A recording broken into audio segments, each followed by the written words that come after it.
All right, my friends, welcome back to All Cars Reacts. If you're new here, my name is John, and it is time for another Motorweek retro review reaction. This week, it is the 1991 Infiniti G20.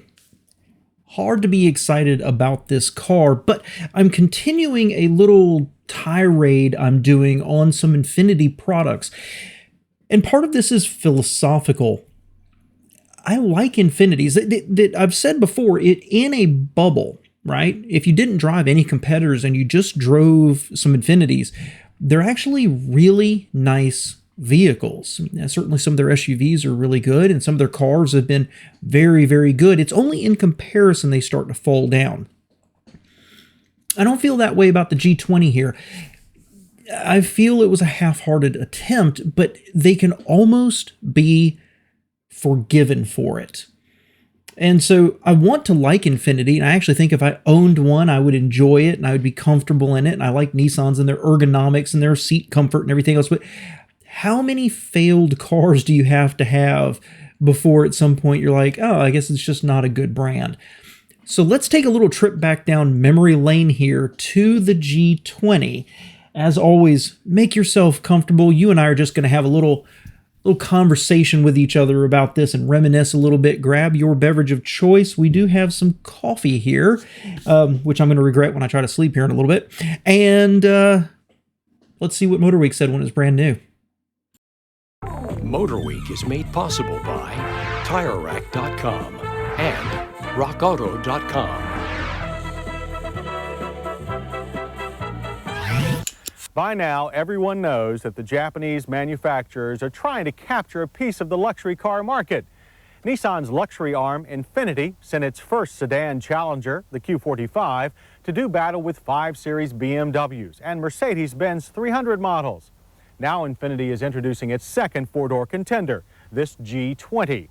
It's here to do battle with the likes of some smaller established luxury makes and some of the existing sedans already sold by other Japanese makers.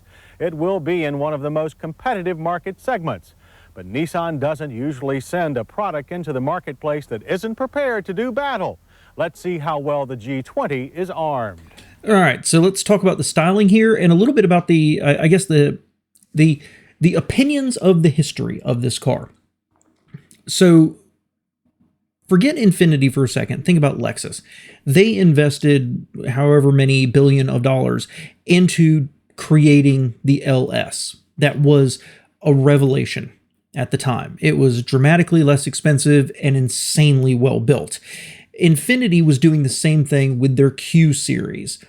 But you can't build a brand, in spite of Saturn actually trying, on one car. And so they had to come out with some other vehicles. So what did Lexus do? Well, they took the excellent Camry and they turned it into the ES.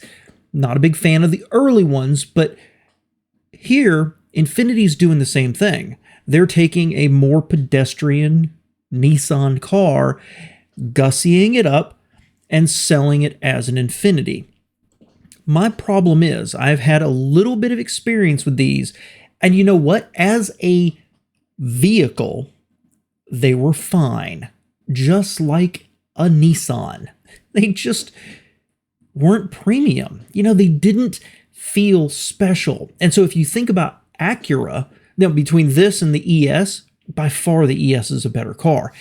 If you think about Acura and you think about a Civic, an Integra against this is a box. It's just a box. This is a half-hearted attempt. Now, styling-wise, I like it. Late 80s, early 90s styling. It's boxy. It's airy. I love it. I like the look and the proportions of this car as a Nissan. But as an Infiniti and as a more premium or luxury brand that they were trying to stretch into, no. I mean, this just looks like a Sentra. It looks like a nice Sentra. And it's such a disappointment. They couldn't afford to go build a new platform engine, manufacturing, and create an all-new car. Nobody can go make 3 different levels of brand new cars all at the same time. But this just comes across very, very half-hearted. Let's watch the rest of it. The Infiniti G20 comes with a base price of $17,500. With the works, the total is $20,350. That puts the new entrant smack in the middle of the near-luxury sedan market. More impressive than price is the G20's list of standard equipment: anti-lock brakes, power windows and locks, cruise control, anti-theft system, 4-speaker stereo, and alloy wheels. Despite all that, the thing that impressed us about our G20 was its fit and finish. Paint quality was excellent, and there were no squeaks or rattles to be heard during our test. Our staff was divided on the G20 styling, though, which deserves a mention, even if not everyone found it pleasing. The car's relatively short hood is a trait of the newest trend called cabin-forward design. The engine and suspension are pushed far forward in the chassis to leave the passengers with more interior room, which is outstanding. Oh, they're moving on to the interior for some reason. I love that. It's cabin-forward styling, right? Yeah, so we all know Chrysler is the one who, I think they created it, but they at least latched onto it and used it in their advertising and everything else. A short hood, that's an advantage of having a transverse engine. Most cars in these Motorweek reviews, I don't really notice the fit and finish. You know, you can't, through the camera and certainly through 30-year-old video technology, you can't really see the paint finish on it. So I'm glad they mention it. But what I've seen in doing dozens and dozens of these is that some cars stand out where they're showing the side view and just how fine the panel gaps are. And that's one of the things that jumped out at me here while I'm looking at this boring side of a car. The panel gaps were absolutely astounding. Now, you do also notice them when they're very bad. Sometimes you see it on Saturns because of the plastic panels shrinking or swelling. And I see the older cars, when you go back into the 80s and you're looking like a AMC, like the Eagle, or maybe the Chevy Citation and things like that. The fact that the gap looks like you could fit a piece of bread in there, right? This looks like a well-manufactured, tight tolerance car. But I wouldn't say this is cab forward. This is just short nosed. And I'll tell you a funny story. I'll tell you a funny story at the end about cab forward. Let's see the interior. Considering the car's short 100.4-inch wheelbase. The dash reminds us more of Nissan's Maxima than Infiniti's Q45, but plastic quality is good. And gauges are easy to see and read, though we'd like more of them. The seats have an upscale look. Our car had the optional leather upholstery, which cost $900. Adjustments are many, but manual, which is a bit surprising. Okay. Let's stop here before we talk about the interior. We'll let it play for a minute more, but I want boots with fringe on them like this. The steering wheel is adjustable, but it doesn't contain a driver airbag. Instead, the automatic restraint requirement is met with motorized seatbelts, something that's bound to turn off many luxury car buyers. Buttons and switches are well laid out. Cruise control is activated from the steering wheel. The power mirrors adjust from the left side dash. Virtually everything is logically placed within easy reach. Controls for heat and air conditioning are straightforward, and the radio is mounted high and close to the driver. There's also an abundance of storage space. Optional equipment includes a glass sliding sunroof for $800. And an automatic transmission will cost you another $800. Our car came with the 5-speed manual, which we found precise but somewhat notchy in feel. In back, there's also plenty of room, more than in some cars with much larger exteriors. Rear seat comfort is surprisingly good for average-sized adults. The door-mounted remote trunk release is awkward to find, but the results of pushing the armrest button are impressive. The double-hinged deck moves high out of the way and leaves a large, low opening for loading cargo. Trunk space is excellent, measuring 14.1 cubic feet. There is a lot to like here. I will disagree about the door-mounted trunk release being hard to find. Does anybody remember when you used to have to open your glove compartment, reach across the entire car, and find a button that was about a dime size, if not smaller, and punch it? This is fine, and I think that's more convenient than what I have to do, which is reach down on the floor and get it in my Honda. Let's kind of work backwards here. That trunk, that's fantastic. The deep cut, wide, and did you see how far that trunk lid lifted out of the way? Because they actually didn't use goosenecks on it, right? They actually used shocks in a linkage system. Drawing a blank here is what I'm trying to say. Fantastic. Absolutely love it. Rear seat looks comfortable. Front seat, they're right. It's got a lot of adjustments, but they're all manual. The steering wheel tilt,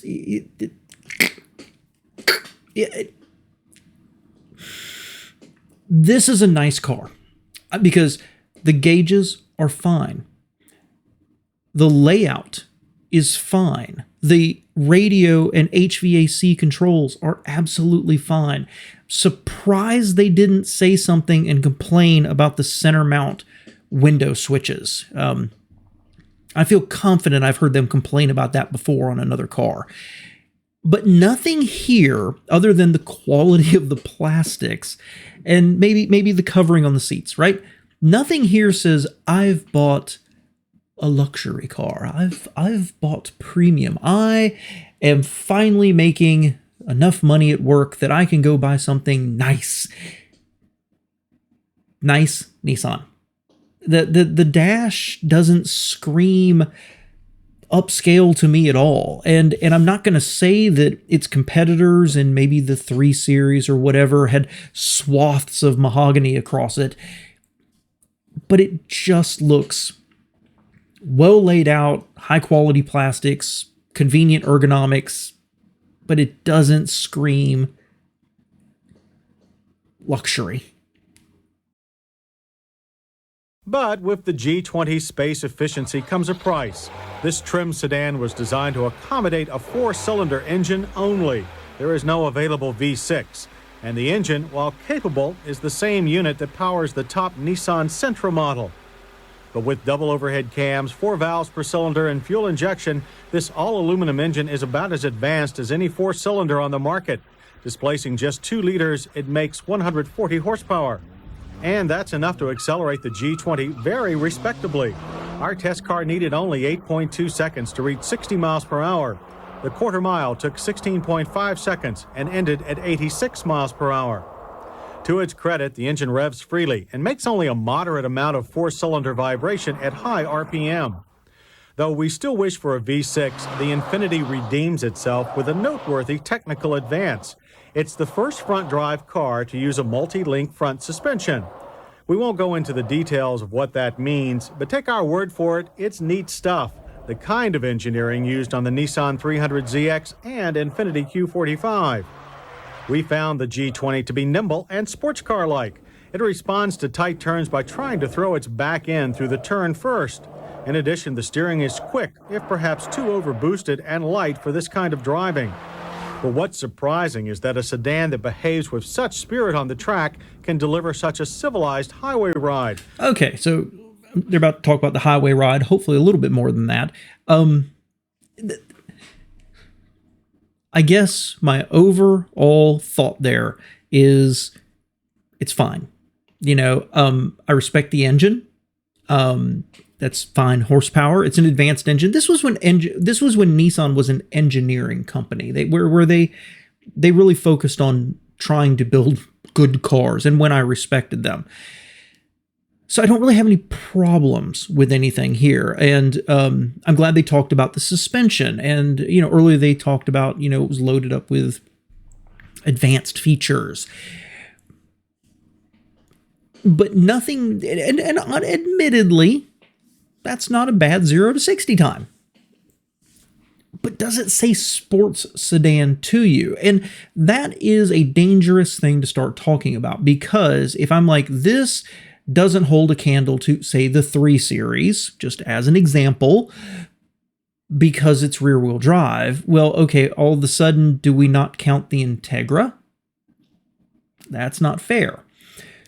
But if you had a choice between an Integra and this, and you wanted the sporty side of it, I don't think you'd ever choose this, unless it's for the highway ride.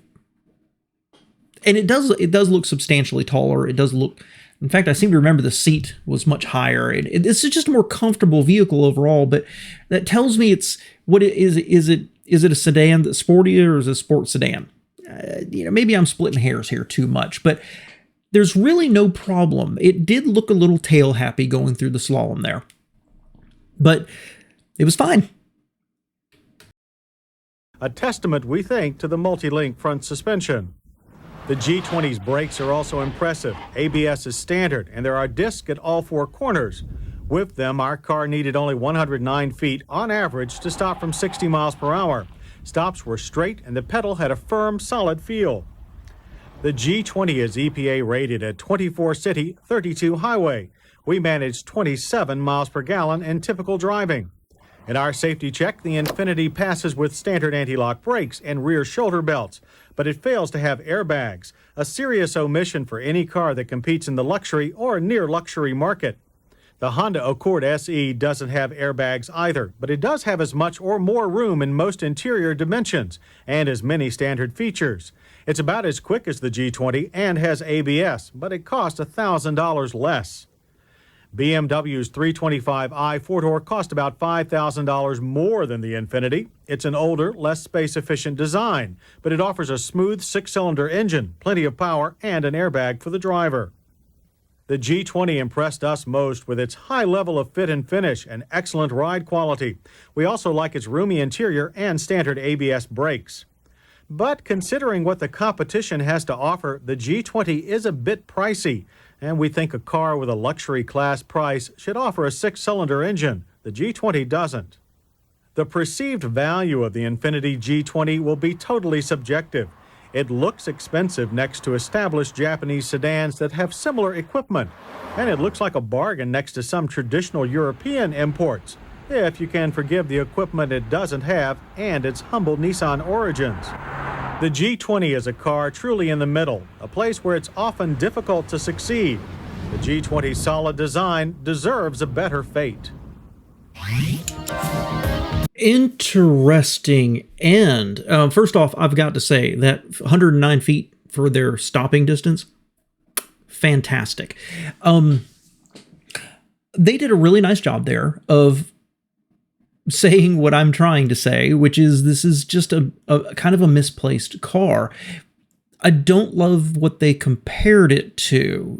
Comparing it to an Accord, I don't know what the interior space is, Accord versus this thing. This thing always looks and felt more like a Sentra than, say, what the Ultima became, or the Stanza back in the day. So I'm not sure I agree with the Accord. I mentioned the Integra earlier. That's more the class that I've always thought of it as. Hey, if I'm wrong, I'm wrong. But that's always where I've kind of placed it, as the small car, not the Accord. But they said the Accord had similar space, similar power, similar performance, similar equipment, but $1,000 less. But I'll say only $1,000 less. Now, for me personally, I wouldn't buy this for a few reasons. First off, I don't think it looks distinctive relative to its more premium and luxury competitors. Compared to an Accord or a Camry or maybe a Mazda 626, this looks a little better. It looks a little tighter, quality. It just looks a little tiny bit more premium, if not pure luxury, right? But if you compare this to, say, an Acura, the Acuras look better. The Mazda Millennia would have been, when it came out eventually, would have been much more expensive, but much nicer. The BMW is an older design and tighter inside, is what they said, but $5,000 more. So this car is boring to look at, under-equipped. You can never have the more powerful engine, making it a better sports sedan, and it's front-wheel drive. So it's limited by Nissan's decisions to use this platform. But if you are a person who's like, I can afford a BMW 3 Series, but this thing over here is going to have Japanese reliability, I don't need a 6-cylinder, and it's $5,000 cheaper, and you're buying value in your premium or luxury car, well, suddenly it makes sense. But how many people out there who are thinking, I could buy a BMW, think, I'd settle for this? And that's the question. I don't know what its sales were. I think it was probably pretty terrible, if I'm being honest. And the later Gs, I'm huge fans of them. I've done reaction videos to them. I'm a huge fan of the G20. G35. But this just always left me very, very cold. And so a little bit, my experience real quick, and then I promise to share a story, is that back in 95 or 96, something like that, when I was working at Saturn, we had one come in. And I was kind of excited. I was like, oh, cool, an Infiniti. I went out and looked at it, and I literally, it looked like a Sentra with leather. That's the main thing that stood out about it to me, is it felt like a Sentra.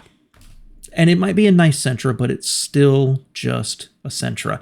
So I promised a story about cab forward. And I may have told you this once years and years and years ago, but somewhere when I was in college, but nearing graduation, I went to a Honda dealer. And at the time, I was still in my buy American, always American, prefer American, don't buy Japanese. Of course, I drove a Volkswagen at the time, so, take that for what it's worth. And I remember talking to this Honda dealer, and he said two things that were very interesting. I remember commenting on, so this would have been probably 93 or 94, so that generation Accord. He was like, I remember commenting on how small the Accord was, because I drove a Buick before that. And he was like, yeah, but the Civic. We were looking at the Civic. And he's like, yeah, but the Civic is the size the Accord used to be. I'm like, well, that doesn't really make it big, does it? It just makes it, the Civic's bigger. And I remember him standing back and looking at the Civic and being like, what do you see? And I remember standing there and being like, I don't know. What are you talking about? And he's doing this. He's like, cab forward. And I'll never forget it, because I think I bust out laughing, or at least I giggled, because you're just stealing what Chrysler was making popular. Never forgot it. And so this just drives it home. It's something else. It just makes me chuckle a little bit that was a great marketing move by Chrysler to design their cars in such a way, and then use it so much that other people in the industry tried to use the same phrase and tried to claim it for themselves. It's very much like when I went to a Hyundai dealership, and I don't remember what I was looking at. I don't think it was an Excel. I think it was maybe it was an Elantra or something like that. And I pronounced Hyundai one way, and he insisted that it was Hyundai. And come to find out, what it was Hyundai didn't have a great reputation, so if they could get people in there and confuse them by making it sound like Honda, they would. Further raised my opinion of dealerships. So I appreciate y'all spending a few minutes with me here, reminiscing about all this, and a car that I don't feel strongly against. I think it's nice. I think it's fine. I would probably be extremely happy driving one of these for many, many years. But it still leaves you with the question, why would you choose this over any number of other quality cars that were out there. Let me know below what you think. If you owned one and I've just totally missed the boat on how great this car is, let me know below. Otherwise, I do appreciate y'all spending just a few minutes with me. Thanks, y'all.